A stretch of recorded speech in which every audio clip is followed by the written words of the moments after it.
Good afternoon. I rather feel like it's ninth period on Friday afternoon, and you are the students that are still here and didn't skip school for your last period of the day.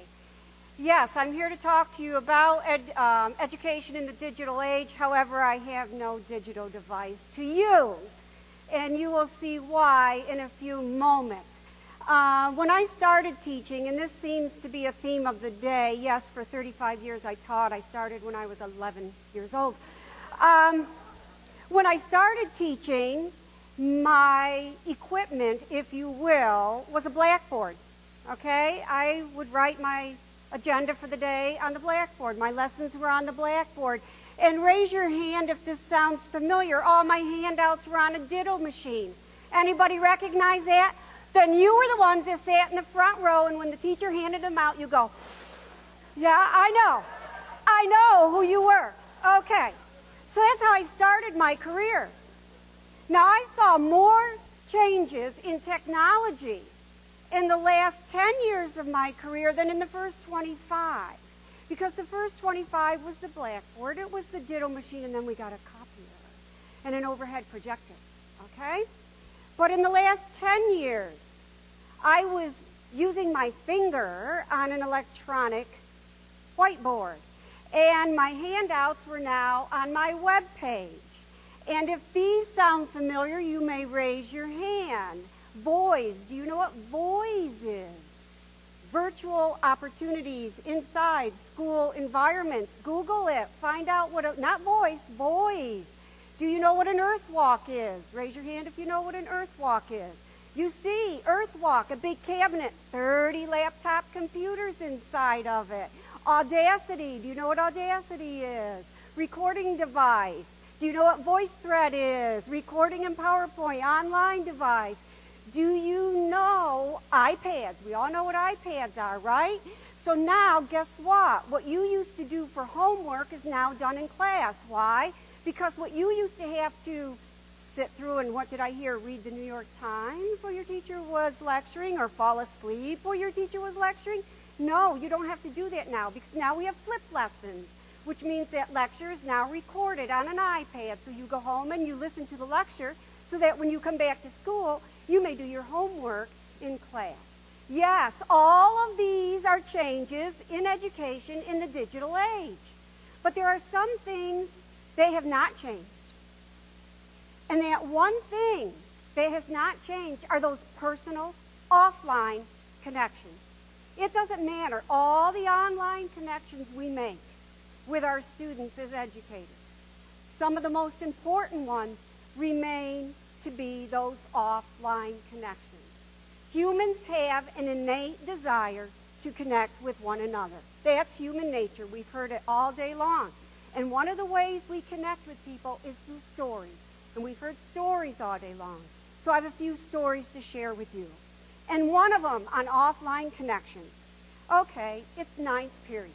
It's the first day of a new semester.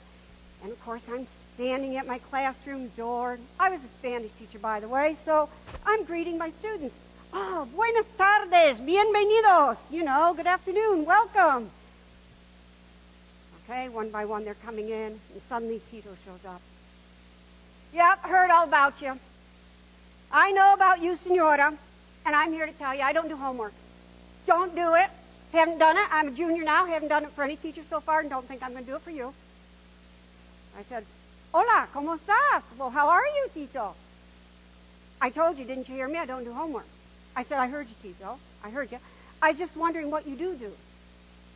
Looks at me and goes, what do you mean, what do I do? Well, school gets out in about an hour and a half, 3:30. You don't do homework when you go home because we've established that. So what is it you do, Tito? I'm just curious. He looks at me like, why does she care? He says, well, I play hockey. I thought, wow. In that one moment, I knew I had made a connection with Tito. He plays hockey. I had to remember that. That's what teachers do. They remember those passions that their students have. They connect with their students that way because that becomes important. Now, I'm not saying that he did every single homework assignment I gave him, but I made sure that I found assignments. I made sure that I found somehow to connect that Spanish lesson with hockey and with the other interests of the other students in the class, because that's what's important. Yes, education in a digital age means a lot of online connections.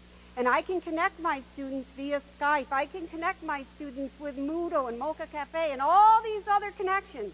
And they can be talking to students all over the globe. But if I don't make those local connections, that personal connection, then the online connections they do are not as effective. And I knew that. And just today, during one of the breaks, a parent comes up to me and says, you know, my son's in school and is having a horrendous time with Spanish. Horrendous. Doesn't like it. And I said, well, how's your son? 14, just started taking it, doesn't like it. Now, should that surprise any of us? What's wrong with this picture? We in America, now we've seen many talks with TED, and people from other countries speak English not too badly, do they not? Okay? But what's wrong with America here? So we, in our wisdom, wait until they're 14, their hormones are raging, and we say, this would be a good time to introduce you to another language and culture. It doesn't matter if it's education in the digital age, online, offline, that's just not quite effective. So I asked this parent, I said, well, what's the interest? What does your child like? The same question I had asked Tito. Well, he loves basketball. I said, great. I said, Google.ef. Well, what's that? That's the Spanish version of Google. Just Google it, baloncesto, you've got basketball, and you start to make a connection. But that online connection can't happen until that offline connection happens. Education in the digital age. I love it when the news comes up with something that I need for a talk I'm going to be giving. And recently, that's just what happened. New York, looking to put testing online. Wow, that's an idea. That's revolution, isn't it? Multiple choice now online? Whoa!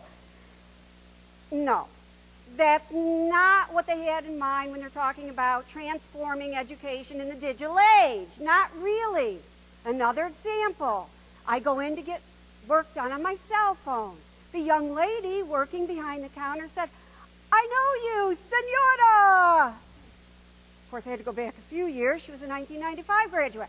I said, yes, Amber. I came up with a name. I love it when that happens. So she says, I have a question for you. And I said, yes, what would that be? And she said, well, do you remember you gave us a project? We had to write a short story in Spanish. We got to write our own little book. And do you still have those books? And I thought, wow, I might. You see, teachers, and raise your hand if you're a teacher. Do I have any teachers here? Any? Oh, okay. Do you have some Rubbermaid containers in your basement full of things you save? Oh, yeah, okay, I see the look. I know. So I said, well, Amber, I really don't know. I'd have to check my Rubbermaid container. But the point being, Amber didn't say, oh, senora, do you remember that standardized test with multiple choice question number 18? And when I selected choice 3, I got it right? She didn't say that. She didn't say that. That wasn't the connection that Amber remembered. Education is growth. Education is empowerment. But education is also what connects all of us. And one last story to show that. And I love stories because I think through stories we really learn about one another. I see this parent, and we're in a public place, and he says, see that lady there? Look at her. She's the reason I never see my son anymore. Nope, don't see him. And it's her fault. I thought, now what do I do, you know? Well, fortunately, I knew the parent. And long story short, he was an exchange student. He had studied Spanish. He had studied French. And he decided he wanted to be an exchange student before he went off to college. But did they send him to a Spanish-speaking country or a French-speaking country? No, they sent him to where? Brazil. Now, the reason his father never sees him anymore is because he married a Brazilian lady. And they now live there. Okay? So that's why the father doesn't see Patricio anymore. The point is connection. Connection offline as well as connection online. And we are all teachers. We are teachers through our actions. Sometimes we are teachers through our non-actions. We are teachers through our dialogue. We are teachers through our stories. And so I'll leave you with a thought and a question. How can you connect with the educators and the students in this community? Because how many educators do we have here today? 3, 4, okay? My whole point, educators need to quit talking to each other. That's what we do very well. We go to educational conferences, we talk to one another, and usually we're preaching to the choir. We need to make connections with the community. We need to make those offline connections as well as the online connections. So I ask you, what can you do? Think about it. What can you do to connect with a student, to connect with a teacher? Take a student to lunch. Take a teacher to lunch. Listen to their stories and hear their voices. Because it's through stories that we learn to connect with one another, whether it's online or offline. Thank you.